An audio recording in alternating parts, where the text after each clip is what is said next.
This meeting is being recorded. Okay. Thomas, if you can come to the camera so that we can begin, and then the two panelists from Rwanda will join us as soon as their tech issues are sorted. So welcome to today's webinar. My name is Phoebe Msonda. I'm the Regional Coordinator for Central and Southern Africa for WMI. I'm also a graduate scholar. I graduated in 2018. I'm also a founding member of the WMI Fellowship. Today we are going to talk about why the fellowships are important, so the importance of fellowships. So the reasons for us having this conversation is also just to learn from two different contexts. Isa is joining us. That's good news there. Yeah, so why we wanted to have this conversation was for us to encourage each other to also learn from different contexts of both the Ghana context and the Rwanda context of fellowships, what they've done so far, why they think they've been successful at having fellowship activities. So I would like to introduce the panelists. We have 4 panelists today.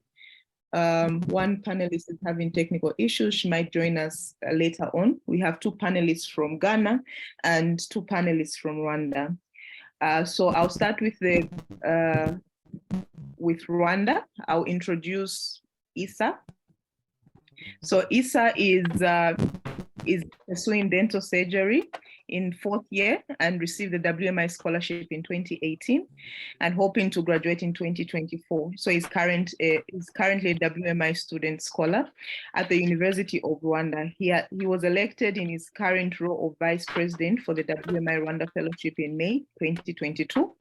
In addition, he also serves as in an organization called Voice of the World as a co-founder and CEO, an organization recently established to enhance the teen single mothers' lives by providing them with tailoring skills, so that skills development in tailoring aimed at elevating them from poverty, and an initiative to respond to sustainable development #1 of no poverty. Further, he also serves on different clubs and organizations that aim in improving people's health and lives, like the Rotaract Club of Kigali, Harisimbi, Rwanda Dental Student Association, and Toastmasters. Welcome, Isa. Can you hear us, Isa? Yes, I'm hearing. Yeah, thank you so much for this. Okay, so I'm not sure if you can try not using your headsets. It could be your headsets are the ones that making us not hear you so well. I'll now introduce the Ghana Fellowship. So I'll start with Thomas. So Thomas is from Ghana and a chartered accountant by profession. He holds a bachelor's degree in business administration from the KNUST School of Business through the scholarship from WMI. He enrolled to become a member of the Institute of Chartered Accountants after he was done with his university. So in 2011, he became the WMI graduate scholar, and he also served on GAB, that is the Global Advisory Board of WMI. He's been president of the WMI Ghana Fellowship from 2015 to date. Thomas is also the CEO and founder of Vasco Consult Limited, an audit assurance and business consultancy firm. He has been manager since 2014. Another thing that he does is that he's currently the finance manager for Asante Kotoko Sporting Club. His areas of expertise are auditing, accounting, financial management, investment banking, corporate strategy, training and capacity building. So if you need an accountant, he's a person to call on. Further, he has worked with many organizations and acquired vast experience in the areas of expertise mentioned above. Welcome, Thomas. I'll also introduce Ernest. Ernest is from Ghana as well. Thank you very much, Phoebe. You're welcome. Sorry, your audio might be delayed. You are welcome. Welcome, Josie, as well. Thank you for joining us. So we're just on the introduction right now. I'm about to introduce Ernest. He's a student scholar pursuing Doctor of Pharmacy at the University of Health and Allied Sciences, Ghana. He's currently in level 500. I'm not sure what that means. He might be able to explain to us what that means. He's currently serving as interim executive of the WMI in the interim executive of WMI Ghana Fellowship. He's co-founder of the Bold Step Initiative, an organization involved in health, promotion, and education in rural areas aimed at alleviating health disparities.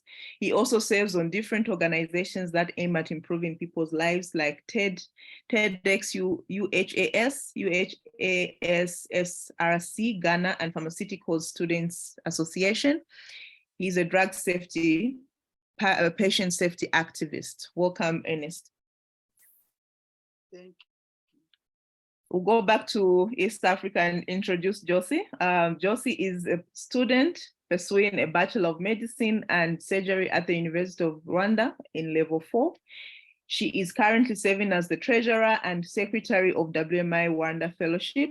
She's involved in many extracurricular activities that all direct at health promotion. She's a sexual and reproductive health rights activist and trainer, the president of Medical Student for Choice, MSFC. Further, she is in charge of capacity building and development under the Medical Student Association of Rwanda, a member of many clubs such as Operation Smile Student Club of Rwanda and Flavors of Family Planning. She is a co-founder at Kundwa Health, an NGO that provides sustainable sexual reproductive health and mental health services. Welcome, Josie. Thank you so much. We'll just dive into it. Thank you so much. So I would like to also welcome the attendees for today. Thank you so much for sparing some time to have this conversation with us. I invite you to be as interactive as possible in the chat. Feel free to add your voice to or context from your fellowship, as well, as this is a conversation rather than a lecture or training. So we're just having a conversation, like I mentioned, about our various fellowships. So if anything resonates with you, please feel free to comment, ask questions as well. We'll be able to answer you. So we'll start with the predetermined questions. So the questions will be asked to the panelists who answer those questions, and then when we're done, we'll also open it up for the attendees to ask some questions. So we'll start with just the conversation from the beginning of when the Rwanda and the Ghana Fellowship. So we'll start with Josie to answer that, and then Thomas. So when was the Rwanda Fellowship and the Ghana Fellowship formed, and what made the founding members decide to start an official fellowship? So we'll start with Josie. Okay, thank you so much. Are you hearing me? Yes, please. Okay, yeah, so Rwanda Fellowship was formed in 2015, and at that time they started with 4 members, and there were only 4 scholars in Rwanda, and they wanted to do something together. They wanted something that could unite them and strengthen them, but it was very difficult for them to do it individually. So that's how the idea of fellowship came in, just to be able to join their efforts, to be able to implement their activities and projects, and also they had the spirit of contributing to the community or just giving back to the community, but they can do it alone. That's how they formed the fellowship, and then from 2015 the fellowship was formed, and then it continued to get expanded as other scholars continue to join. So from that time, Rwanda Fellowship is active, and we have many activities. And I think we go in details as we continue or we proceed with the discussion. Yeah, but Thank you. that was it. Thank you. Thank you, Josie. Thomas?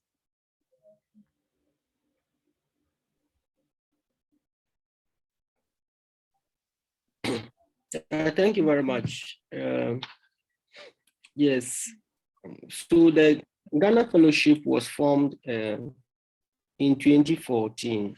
Um, what it means is that, WMI started in Ghana with the first scholar being awarded a scholarship or funding to complete his polytechnic education in Ghana. And subsequent to that, some of the siblings were also supported in school to complete. And then thereafter, it was formalized and then focused on university education or tertiary education for developing African countries or developing countries at large. So in 2014, some of the scholars who are members of WMI Ghana, we came together to be able to promote some of the objectives of WMI Global. And more importantly, because the following year, which is 2015, we were going to have our first Dream Big conference in Kenya. So we came together, we did some social works and then also to be able to put ourselves together, be ready for the conference in Kenya.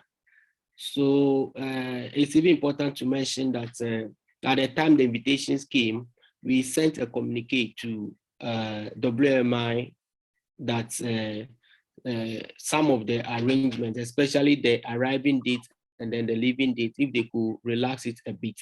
So it took us about some time before they came back that, okay, they have given a flexible time so that those who think their flight time will not be appropriate can be able to adjust as such.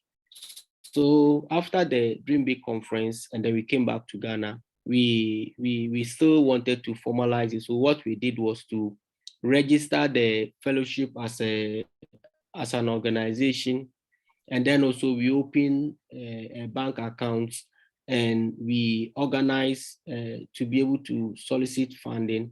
And I think we visited some of the uh, uh, what's the name, the vulnerable homes, as well as also do a community service together by providing medical screening and then medications to citizens in a village. And we continue to do that. I think for now I will stop here and then ask if Okay, thank you so you much, can Thomas. add some. Thank you. Okay, thank you, Thomas. We'll dive right into some of the activities that both have engaged in since. So that's the next question. So what activities has the fellowship engaged in since the formalization? How did the fellowship choose the community activities you've been involved in? So this question is going to Ernest and Issa. So maybe just as a build on from where Thomas left off, Ernest can start us off. What activities have you engaged in since your fellowship was engaged in, and how did you choose these community activities? Okay, hello. I hope you can hear me, please. Yes, please. Okay, so since the formation of the WMI Ghana, we've had two outreach programs. One was in 2020 actually, when we had a medical health outreach in a rural community in the eastern region of Ghana. So it was technically about health outreach. So we did health consultation, free screening for diabetes, hypertension, and other common conditions in rural areas. So of course, we also gave drugs to people that needed them actually. And apart from that, we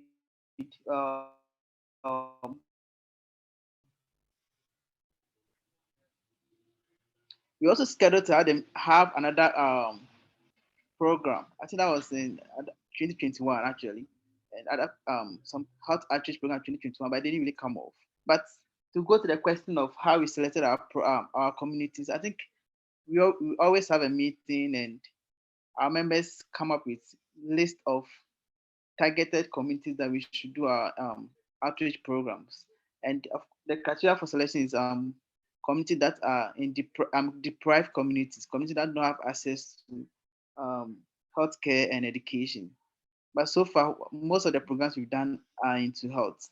Maybe in the future, we hope to go into education where we provide assistance to schools in rural areas too.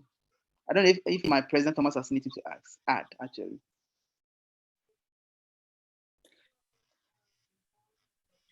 Okay, thank you very much. I think you've answered, but to add that, just as WMI would say that I think 50% of the scholars are in the medical fields, we also felt that it was what we can quickly do, looking at the number of health professionals that we had among us. And then it was easier to organize the program as well as organize the medications and the testing kits, and the knowledge was within the fellowship. And that was how we were able to do that. Thank you. Thank you, Thomas. Issa, the same question, please. Yes, thank you so much. Can you hear me? Yes, please, we can. Yes, so I hope you will bear with me because I removed the video so that my connection will be strong enough to allow me to present. So the activities that our fellowship have engaged in, and they are fellowship scholars. These are some of them which have been listed here. First one is NCDs, or non-communicable diseases screening and awareness. The second one is building toilets and or restrooms, or in regions where people had no restrooms to use on a daily basis. And the third one is education on TB prevention. So we had education in our community about TB, how to prevent it. And then we also did awareness on ending malaria, teaching about malaria, how to prevent it, like cutting bushes around the houses, and removing the stagnant water around the houses. Another one is preventing teenage pregnancies through outreaches. So our fellowship, like to partner with other associations, because most of our scholars are medical students. So we like to be involved in other outreaches from other associations that are like working in our campus, in our university. Another one is the Umuganda activity, or Umuganda community activities, where we gather together and Umuganda is an activity that happens here in Rwanda every month, and on the last Saturday. So we decide when we're going to meet other people so that we can also contribute to those activities, like building bridges and like removing the bushes around the village. And the last but not the least is the environment and the planting trees. So we also go where people are planting trees so that you can also contribute to those activities that are being implemented in our communities. So, so what we consider when we're going to choose which activity we're going to do for our communities, the community activities are chosen according to the need identified in the communities. Of course, we identify the need in the community, and then we go to implement that project or that activity in the community, because there is so much need in that community. So thank you so much. Okay. Thank you so much, both Ghana and Rwanda. What I've heard mostly, which is common, is that most of the activities that you all decided to implement were because of, first of all, community need, and also having the human resource for it. That is everyone on the fellowship being willing to be part of it, to give back to the community, whether through their education, the knowledge that they got through their education, or just their time as well. So that's something that is uniting about the fellowships.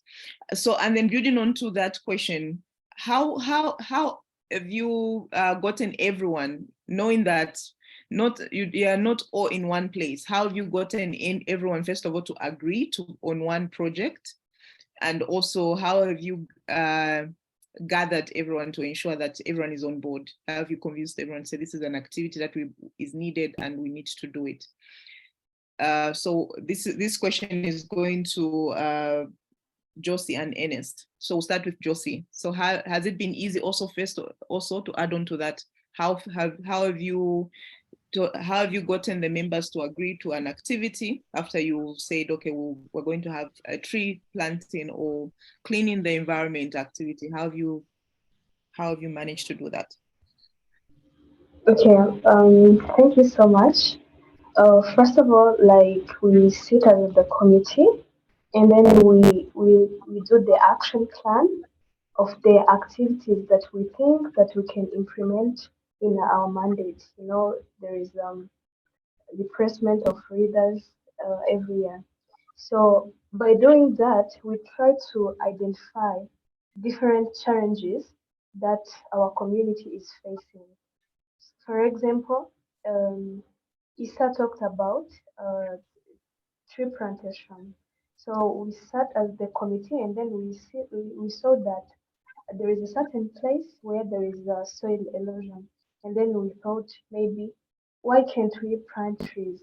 But at that time, it's not very easy to engage everyone in the activity, but we try, we convince them, we show them the impact of implementing those projects, and then by convincing them that uh, most of them they are committed also to be part of these projects of the fellowship. So that's how we usually do it. But first of all, we sit as the committee, and then we try to select the most important ones, and then we ask our members so as to let them be engaged in their activities that we are going to do. And then after like arguing on what we are going to do, on what's the most necessary at that time, that's how then we try to implement them.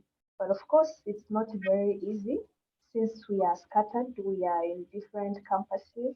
And for example, if someone is at Huye campus, it's also the University of Rwanda, but from Huye to Kigali, it's more than 4 kilometers, if I remember well. So you can understand that it's not very easy for our members to travel from different campuses in order to come so that we can implement certain activity. But what we do, we just try to do what's possible at that time. If they can't make it, we try to divide the task. For example, we can implement one project at Kigali, and then we implement another one at Huye, so that every member gets the opportunity to be engaged and involved in our activities. That's how we do it. We just try to convince them and to show them the impact this activity will be having on the community. And of course, they know that it's their responsibility to give back to the community. So I think that's how we do it for Ambre. Okay. Thank you. Thank you, Josie. Ernest? Welcome.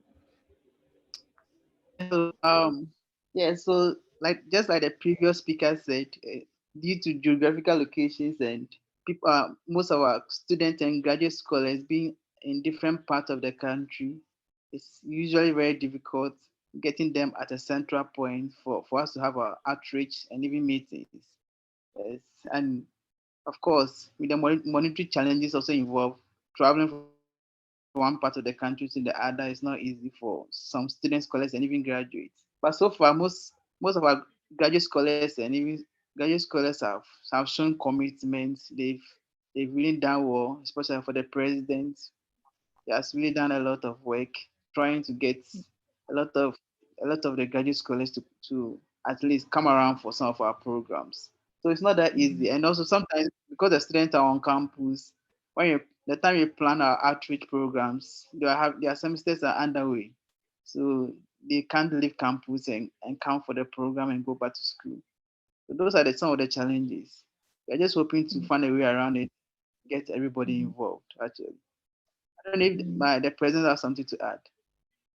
Yeah, I was about to ask Thomas the same question to say, how do you get the graduate scholars on board? Because I think it's a different type of busy. When you're a student, it's like Enes says, it's the school keeping you busy. But when you're a graduate scholar, other life challenges. How do you get everyone to still come back and give back to the fellowship?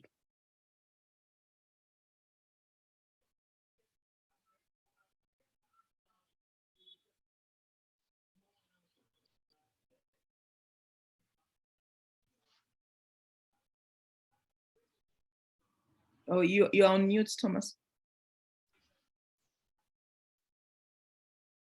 Okay, sorry. Thank you very much. So what happens is that each scholar has that internal passion to come on board and then help or give to society. So that is the number one see that we try to work around. Okay, but one challenging thing is that, especially for students, scholars, one is the timing, and then two, maybe a basic need like transportation to come. So sometimes we try to find a middle ground so that some of the graduate scholars who has the means of transport, we make sure that we use that to move them. Then again, going back to 2017, I think 2017 we organized one meeting where I think about 90% of us were present, and that was when Jordan and Nicole were in Ghana, and they promised that wherever you are coming from, they were going to pay the transportation. But then one aspect too is that some of the graduate scholars again are able to make more payments so that we can cater for, because the recent one Ernest was talking that we were planning, we were saying that, okay, why don't we organize and then get some sponsorship to cater for transportation, so that will help ease the burden of those who may not afford, so that at least you can come and support with your knowledge. And then as we go along, there are a lot of the professionals who are willing to help. And then one other thing too is that for the executives, we try to share the members amongst us. So, okay, Thomas, you are going to talk to ABC people. Okay, Ernest, you are going to talk to these people. You have to organize these people. So by the time we talk to them, we see that we are able to win their trust and then willingness to come on board. Thank you. Thank you, Thomas. I like the divide and conquer strategy where everyone is responsible for a set of people. And also, I guess even if you did that, the number one thing that I've seen with for voluntary service and also just giving back to the community is the inner passion you mentioned. So someone has to actually be individually passionate about giving back. So what are some of the successes that your fellowships have had in the recent 2 years? We know that COVID put a lot of things on a standstill. and some activities were put, especially in-person activities were put on a standstill. So what are some of the activities or some of the successes, sorry, that you've experienced in the past 2 years despite of COVID? So this question is for Issa and Thomas. Issa has been quiet for a while, so we can start with Issa and then Thomas can go. Thank you so much. Can you hear me? Yes, please. Yeah, thank you again. As a fellowship, we were able to host the General Assembly or the GA in the past month, and I hope you remember that you are the guests and you joined us throughout the GA, and where members were brought together to discuss how WMI Rwanda Fellowship can be successful, and also how members can provide their contribution in the fellowship activities.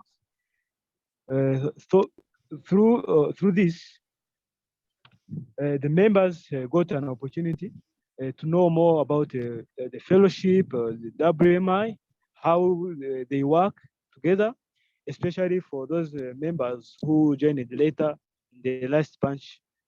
And they were able to suggest what project we can go for as a fellowship. They gave us the different ideas or what we can do, what we can improve. And so this was done in our fellowship, and we also paid insurances to 10 different people for those people who were not able to pay for themselves insurance, health insurance. So we also because like I told you before that we have Muganda, which comes every month, which happens here every month in Rwanda on the last Saturday of the month. But we were able to plan when to meet, when to discuss, and so we attend those activities every month if it is possible for us. So these are some of the successes that we have achieved in our fellowship. If except if I forgot anything, so that just can add it. But I think those are the successes that we had in our fellowship. Thank you so much. Thank you so much. So I wanted to get a clarification. Please explain what Muganda is. I didn't research that. What is Muganda? Is it, what do you actually do on those Saturdays? Okay, thank you so much. I was expecting this question because Muganda is in our local language.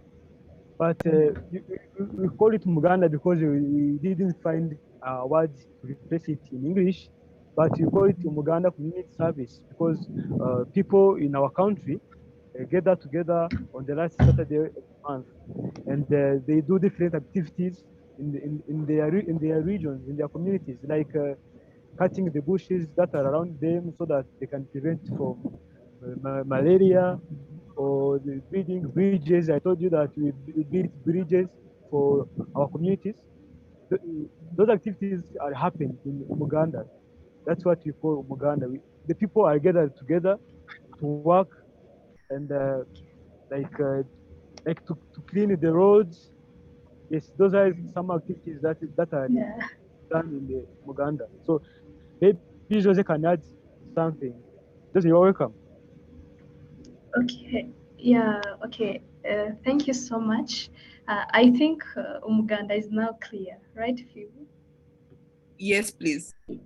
Yeah. So what I can add is that among the activities that we have been able to implement after COVID-19, we're able to visit the Kigali Genocide Memorial, where our members got opportunity to learn the history, because most of them they were born after genocide.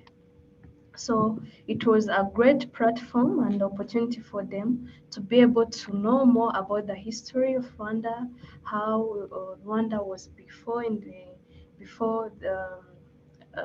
colony and how it continued to evolve presidents after presidents, and then how genocide began and how it affected the lives of Rwandan population. Yeah, I think they were able to learn more about the history, and also that's among the activities that we were able to do. Yeah, that's all. Thank you. I just wanted to add to the Muganda conversation. So when you kept mentioning Muganda, so for Zambia, Muganda, it's a different ceremony, totally different from what you're talking about. So for Muganda, we have a tribe in the northwest and that practices that, except for us, that is just a young men. So that's what, so I was like, oh, okay, it's the same thing, but it's just a different thing. Yeah. Yes, please. Mm. Anyone? Sorry. That was Issa and Thomas, right? Or is it Ernest? Yeah. Yes. That's Thomas. Yes. So it's yeah. So yes. Success. Yes. I think Ghana as a fellowship has more than 40 members now, and it's just prudent that we have to be organized. Just recently, uh, we have done a transition that the old executives have nominated other interim executives to run the fellowship, and then we have done that smoothly and communicated that to the rest of the members. Thanks to technology, I think the last very good community service we did was in January 2020, just before the COVID. And then thereafter, we have been interacting so well on WhatsApp. And we also monitor to find out the new scholars that are being awarded each year. How many of them are from Ghana? And I think sometimes we also encourage our members to apply, and then maybe to provide guidance so that we can still continue to grow the Ghanaian fellowship. Secondly, we make sure we raise funds to be able to do programs and also to take advantage of the matching fund from WMI. And currently, we continue to encourage members, though things are not too good, to be able to help us with the fundraising activities. And then also in terms of formalization, we try as much as possible to be formalized so that if we need help from corporate world, we can be able to do that.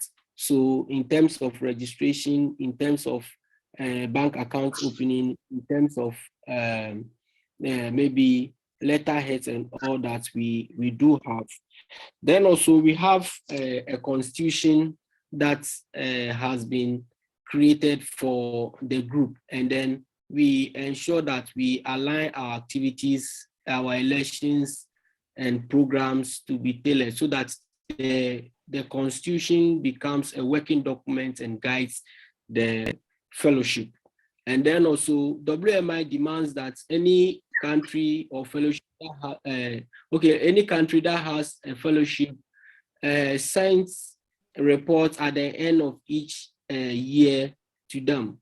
And it's so interesting that I think one of the important items in the fellowship reports is the community service. So it behoves on us that as much as possible, we should be able to do maybe one or two community service that will give a good report of the fellowship. So those are some of the successes I think Ghana Fellowship has been doing. Thank you. Thank you so much. So a variety of successes, both in-person meetings and also using what COVID, a gift that COVID gave us, the virtual space for continuous meeting. So on the flip side of that, what are some of the challenges that both fellowships have encountered in the last 2 years? So this one is for Ernest and Josie. We can start with Ernest and Josie. Okay, thank you very much. Yes, for the challenges, of course. I think our first major challenge is payment of membership dues and also raising funds. Most of our members hardly pay their membership dues, and when you're also raising funds for projects, the money doesn't come forth. So that's one big challenge for us as a fellowship in Ghana here. And also the other one that we've noticed and we are probably going to be working on is we've not been able to keep in touch with all our members. Like the interaction has not been there that much, especially with our graduate scholars and even our student scholars. We are looking to build a platform where our scholars will be more than a family, where we will be one big social family where we can be involved in the life of other people apart from the usual going out for outreach programs. And also well, despite the fact that we have the virtual space and we can do online meetings, but they've not been so much effective. A lot of people, probably due to internet connections, don't join our virtual meetings. That's also one problem. And no matter what, the in-person meetings are always better if you had the opportunity, but we don't really get the opportunity because of financial challenges. So these are some of the few challenges we are facing at the moment. Thank you. Okay. Thank you, Ernest. Josie? Thank you so much. It's like we are in Ghana because we have the same challenges. Actually, I'm not going to talk far from what Ernest said, because here also in Rwanda, like we have, like I said, we have action plan. We have many projects to implement. So our as a way for fellowship to contribute to our community. But the most challenge that we have is funds. You know, you can't implement every activity without funds, without money. So this is a very big challenge because, like, I will give you an example. We have a project of SRH. It is supposed to be providing education and information about sexual and reproductive health to young girls and boys in secondary schools and primary schools, because we have seen that the problem of teenage pregnancy is continue to increase in Rwanda despite other interventions that are being done. So we say that, like, as WMI Fellowship here in Rwanda, we can also do something about this problem.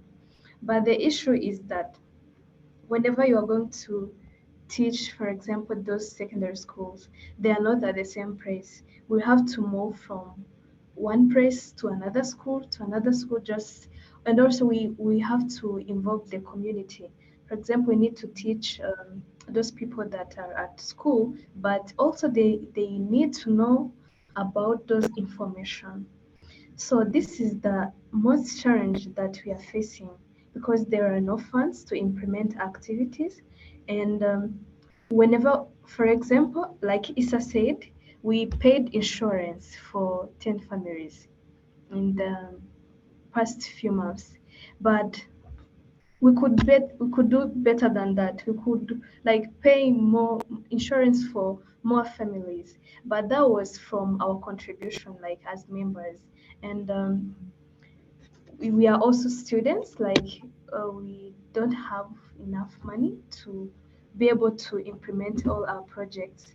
So we try to do fundraising, like in the fellowship, our scholar graduates and current students. We try to join the efforts to see if we can do the activities, but still it's a very big challenge because we are only able to do something which requires like very minimal funds.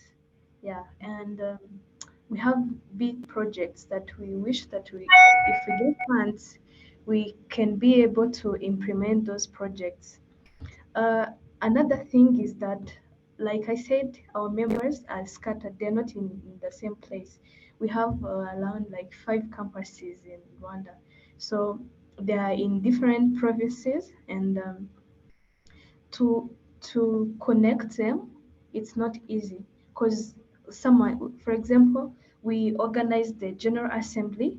You remember you were there. We weren't able to host it physically because like we are not going to get the transportation for every member to be able to attend the General Assembly. So what we do it online.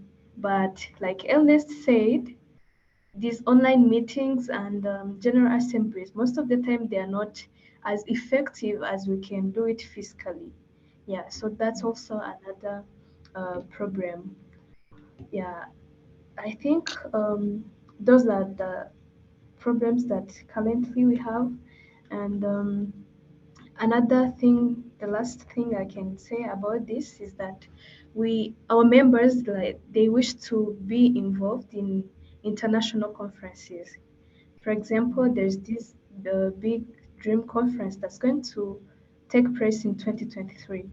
They are very excited. They want to join, but when it comes to flight tickets and I don't know, other expenses, it's not going to be easy. So that's why we have those challenges. Maybe you can do advocacy for us to see if we can get solutions on how we can continue to implement our projects, because we have really very innovative projects, and I can assure you that if we get funds, we can implement these projects, and they can bring a very big impact in our community. Yeah, thank you. Thank you, Josie. And I'm glad you've mentioned looking for solutions. So this conversation is not just us doing formalities of talking about all the challenges. And one of the things that we haven't been utilizing as fellowships, talking as a fellowship member also from WMI Zambia, is that we haven't been talking to each other as fellowships. So I don't know if I can even ask, like, I don't know if Josie has ever had a conversation with Ernest or Thomas about what are the challenges that Ghana is facing, but we have this as a resource. So I think these challenges, when we look at them, I'm seeing opportunities for collaboration even as we are going into the next year. How can we also have regular discussions amongst each fellowships and just talking about how can we come up with some of the challenges that we're going through, because we have common challenges. When we dissect them and talk about them, we'll find that most of the challenges we have the same challenges as fellowships. But you might find that maybe Ghana has a solution, or Nigeria has a solution, or Uganda has a solution, but we don't have those conversations. So maybe that's something that we can encourage going forward as well. So we've talked about I was going to ask about innovative ways we've conducted activities in pandemic, but we've talked about it most throughout the conversation. So I think I would like to jump to the last question, which Josie and Thomas can answer, but Isa and Ernest can feel free to also add to it. So speaking of support, WMI being the biggest support system and partner that we have, how has your fellowship utilized this partnership to just advance and support your activities? When we're talking about all the challenges and successes, how has WMI come through for that? So we'll go with Thomas, and then Josie can answer. Okay, thank you very much. I think the last time we wanted to utilize the WMI Fellowship Development Fund was when we wanted to do, is it a painting? Yeah, a painting activity in Accra. But I think at that time, the matching fund principle was a 50-50. But so we couldn't raise the required amounts to be able to do this. And then we were looking at the procedure, writing, and then coming back. It will affect the time, so we couldn't access it. And then I think so far we've not been able to access the Fellowship Development Fund yet. But I'm sure going forward, or as early as next year, we will plan. It's all about planning to be able to do that. But then if somebody can also enlighten us more on I'm sure WMI has revised and relaxed the principle on the Fellowship Development Fund. So if you can be brought up to speed on that, we will be glad. Thank you. Sure, I'll be glad to do that, to explain right at the end of it. Josie? Okay, thank you. WMI has helped us to implement some of our activities in the past years, like the activity that Issa mentioned earlier of NCDs, non-communicable disease screening and awareness. To do that activity, you need to have many equipments. You need to provide education, but also you try to provide the impact. So they did NCD screening, and WMI funded us with half of their budget. Like how Thomas said, they provided 50, and then we also provided 50, and we were able to implement that activity. And we will thank them that they helped us make an impactful activity at that time. So, and also in the before COVID, before COVID, WMI used to provide trainings to the members, like they provided trainings and workshops about fundraising, about leadership, about scholarship application. Yeah, those are the various online workshops that they provided with our members, and we are very glad that they did that.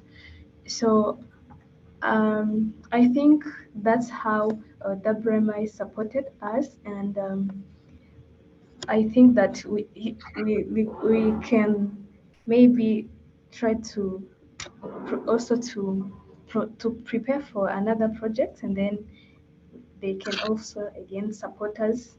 But supporting us by 50-50, sometimes it's very difficult for our members to get that 50% of the budget, yeah, depending on their activities which is done, because there are activities that we do on our own. If we see that it's a smaller activity, it's not going to need like enough funds to need much funds. We just do it on our own. But if it's a big project like the one I told you about, we need WMI to be able to support us to implement that activity. Yeah, that's it. Thank you. Thank you so much. So I will speak to the fund right at the end when I'm talking about the support. I just wanted to find out if you have any other recommendations for extra support that you might need. Something that we can take note of, take to WMI to say, Yeah. okay, the fellowships are requesting for this extra support. Yeah, okay. Thank you. In addition to funds, I think they can provide us with trainings to our members, to the scholars, because they did that before COVID-19, but after COVID-19, we weren't able to get those trainings, and they are very important because they can help us to pursue our career, and also to be able to coordinate in many other activities. So if we get those online, maybe whether it can be online or physical. Physical is better, but what we want is just to be able to get capacity building of our members. Yeah, another thing is to get scholarships to attend the Dream Conference that's happening in 2023. We are very excited about it because most of our members weren't able to attend any of the conference except for the members who joined like at the foundation of the fellowship. So the new members and the others who joined like after COVID weren't able to be part of that conference. So if we get an opportunity to attend, we can really appreciate that. Yeah, I think that's it for my recommendations, except if Issa has anything to add on. Okay. I would ask that Team Ghana also mention if Yeah, there's any recommendation because we are running out of time as well. We are over yeah. by a few minutes. Yes, please.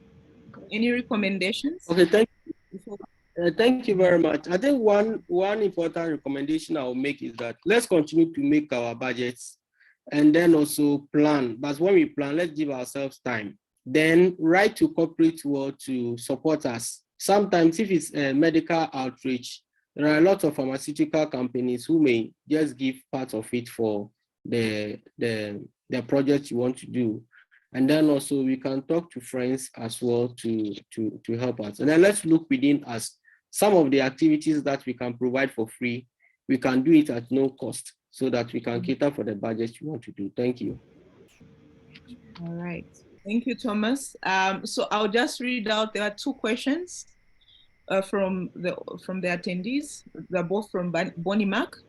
So maybe the first question would go to Ghana, and the second question, maybe we'll see if we can tag team it. Graduate scholars are so busy and hard to bring them together. How do you keep them engaged? So that's the first question. I don't know if Thomas and Ernest can answer that question. So graduate scholars are so busy and are hard to bring together. How do you keep them engaged? Okay, I think let me take that question. Yeah, so far we have our own WhatsApp platform. So we have all the members on that platform. So we regularly interact, and we also hold meetings to discuss issues of importance when they arise. And yeah, so far we use the WhatsApp platform and Zoom meetings to engage, especially on weekends. That's why on weekends when they are not at work, that's why we try to engage them and get them involved. Yeah, Okay. thank you. Thank you. And then the second question is WMI Fellowship funds are available to fellowships to access. How have you utilized this opportunity? Share your fellowship experience with the application process. What are these key areas fellowships should look into while applying for fellowship funds? So I'll ask Rwanda first to answer, then maybe we can have Ghana to answer. So I don't know if the question is clear. Yeah, it's clear. Okay, like I said, he asked about how funds are available to fellowships to access and how we utilize this opportunity. So, like I said, like I mentioned when I was talking about funds, there is this activity. It was about non-communicable disease screening, and at that time we wrote our project of what we want to do. I wasn't there, but at that time I wasn't joined the fellowship, but it's in the report. So I'm going to talk about it how I saw that they did it. Yeah, so they applied for the they planned the project, and then they did the budget, and then after like preparing for the budget, they tried to do fundraising. They tried to find like half of the budget, and then they requested another half from WMI. So after WMI supported us, they provided half of the budget, and another half was from other NGOs that are currently working on NCDs in Rwanda. So that's how they were able to get funds to implement that activity. So another question he asked about what are these key areas fellowships should look into while applying for fellowship funds. For us, we don't have like a specific area. What we do, we just sit and try to look for the most challenging problem, which is the society, and we see if we have an innovative solution that we can use to solve that challenge or that problem, and then we plan. We do like we light how we are going to solve that problem. It's like writing concept note. Yeah, so we write the concept note of that activity, including the problem, the solution that we are bringing, the methodology that we'll be using, and expected outcomes. And then we include the budget, yeah, so that we can get funds to implement that activity. Yeah, I don't know if we got the answers correctly. Um, yes, please. So that is the Rwanda Fellowship Development Fund for fellowships, Ghana. Any addition to that? Okay, like I said, we've not applied for it before, but I know the process is direct and straight, and then it's online. So when you do that, you can be able to have access to it. Thank you. Okay. All right. So to also I'll respond to Bonnie Max just in a minute. So there are no other questions from, let me see if the chat has any, but I don't think so. Also Bonnie was saying Muganda sounds like Uganda as well. So we have that common theme. So there's no other question, only that comment. So I hope that this conversation has also just given us it has given us a feel of how our experiences both from Ghana and from Uganda, but I know if you are coming from a different fellowships, I'm seeing Bonnie Mark is from Uganda. I think I've seen Kenya also in there in the as their attendees. You might have some of the experiences might have resonated with you. One of the things that I said earlier also in the webinar was that these fellowships could be a resource that we also utilize on our own. Thomas was talking about looking within when planning and when organizing activities. Same with fundraising. I think we have a big pool of professionals who are coming from different backgrounds, either professionally or experiences. So we have 12 fellowships, official fellowships. So that, and imagine, maybe, I don't know how many members Ghana has. I don't know how many members Uganda, Rwanda, Nigeria has. I don't think we can fail to find solutions to our challenges. So that could be one of our primary support systems. Each other as fellowships could be one of the primary support systems. I also wanted to give ideas and examples of what I've also learned is that when you're planning activities for fellowships, you do not have to all gather in one city to do all the activities. There are student scholars, for example, who are in the same universities. You can do small activities as students within your city. You can, even as graduate scholars, I know life becomes busy. Life is never comes at a standstill. So we can find ways in which we can come together, even in smaller groups as fellowship members to give back to the community. It doesn't even have to be in person. We can organize a professional development virtually for people. We can train people in the areas of expertise that we have professionally or otherwise. And then for student scholars, I also wanted to encourage you to say, I don't know if it's still there, but I think it's still there. But when I was a student scholar, I was required to provide 100 hours of community service. Fellowships are a good place for you to also get those 100 hours. You can suggest activities which you participate in and also record that as part of your 100 hours.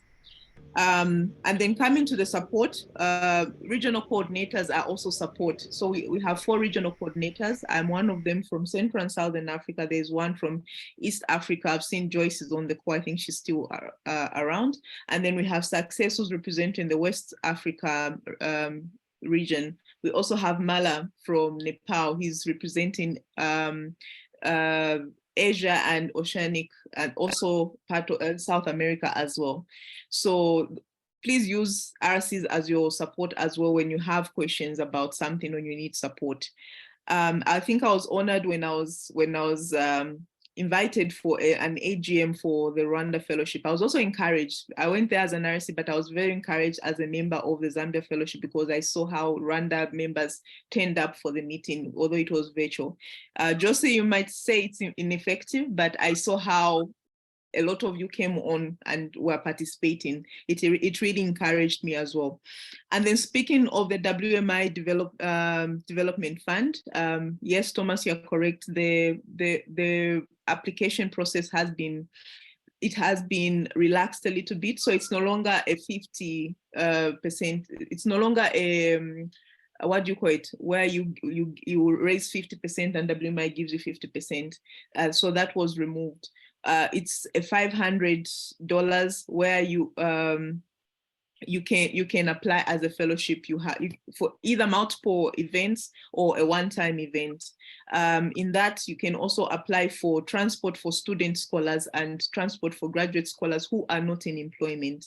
You can also apply if it's a professional development. So I'll be happy to go through, if any of you who's on the call, you're a fellowship, you want us to go through it.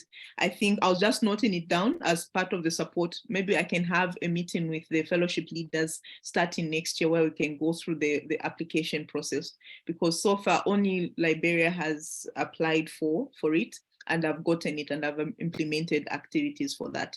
So I'll be happy to also give that support in capacity building for us to go through step by step of the process, application process. It's very easy. And then you get a response in 7 days. So it's not back and forth. You are guaranteed to say you get a response in 7 days. If there's need for any strengthening of the application process before you're just not denied. So the whole purpose of the fund was to also give that extra support to fellowships.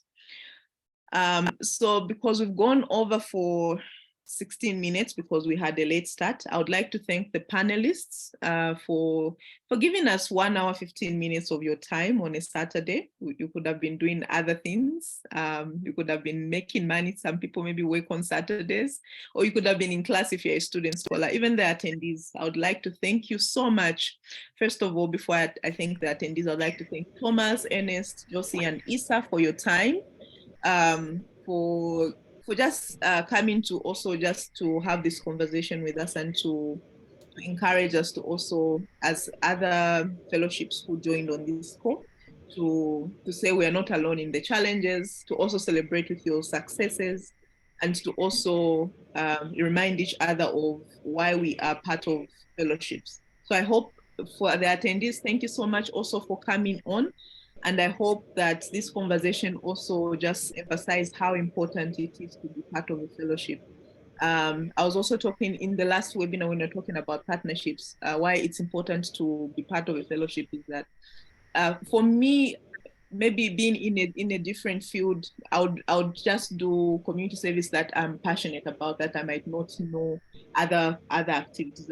But being part of the fellowship also opens up my mind for all around other issues in communities and how I can help. Even though I'm not a doctor, I know I can participate in a medical camp organized by a fellowship. My other skills can be utilized. So I just want to encourage us to continue being active members, whether you're a student scholar, you're a graduate scholar. Please remember why we joined, or why we became part of this very great innovation that is fellowships. So without further ado or keeping us too long, I'd like to end this webinar. So thank you so much. I hope you enjoy the rest of the day. Thank you so welcome. much, Phoebe. Thank you. Thank you so much. All right.